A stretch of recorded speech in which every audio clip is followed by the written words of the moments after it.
একটা গ্রামে একটা কবরস্থান ছিল। ওই কবরস্থানের পাশ দিয়ে যেই যাইতো সেই ওই কবরস্থান থেকে একজন মহিলার চিৎকার শুনতে পেত, যেন কান্না করে চিৎকার করে বলে। এইভাবে যখন সবাই গ্রামের ওই মহিলার চিৎকার শুনতে পেল কবর থেকে, তারপরের দিন গ্রামবাসী মিলে সবাই চিন্তা করলো ওই কবরের মাটি সরিয়ে দেখবে যে ওই কবর থেকে কে এমনভাবে চিৎকার করে। যেই বাবা সেই কাজ।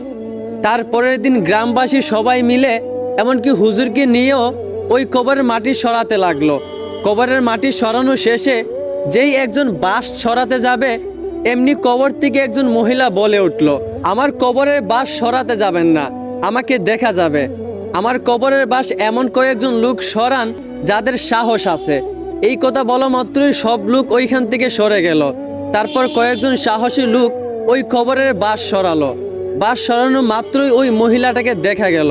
ওই মহিলাকে দেখেই সাহসী ব্যক্তিরা চিৎকার করে উঠল।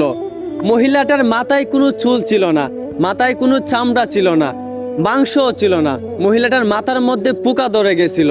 মহিলাটার টুটটা পচে গলে পড়তে লাগলো। মহিলাকে জিজ্ঞেস করা হলো যে আপনার কবরের মধ্যে আপনার এই অবস্থা কেন? মহিলাটা তখন উত্তরে বলল, আমি যখন দুনিয়াতে বেঁচে ছিলাম তখন আমি ভালো হয়ে চলতাম, কিন্তু আমি রাস্তাঘাটে বের হলে বেপরদায় চলাফেরা করতাম। আমি ফেস ওপেন রাইকা চলাফেরা করতাম, চুলগুলো বাহিরে রাইকা চলাফেরা করতাম। শুধুমাত্র এই বেপরদায় চলার কারণে আজ আমার কবরে এই অবস্থা। এখন আমার বোন, আপনারা একটু বিবেক দিয়ে চিন্তা করেন, আপনারা যারা রাস্তাঘাটে সমান অধিকার নামে বেপরদায় চলাফেরা করতেছেন, আপনারা মরার পর আপনাদের কবরে কি অবস্থা হবে? একটু বিবেক দিয়ে চিন্তা করেন। আমার বোন, নিজেকে পর্দায় রাখেন। পর্দায় থাকলে স্বাধীনতা কমে যায় না, বরঞ্চ মেয়েদের সম্মান বেড়ে যায়। আশা করি বুঝতে পারছেন।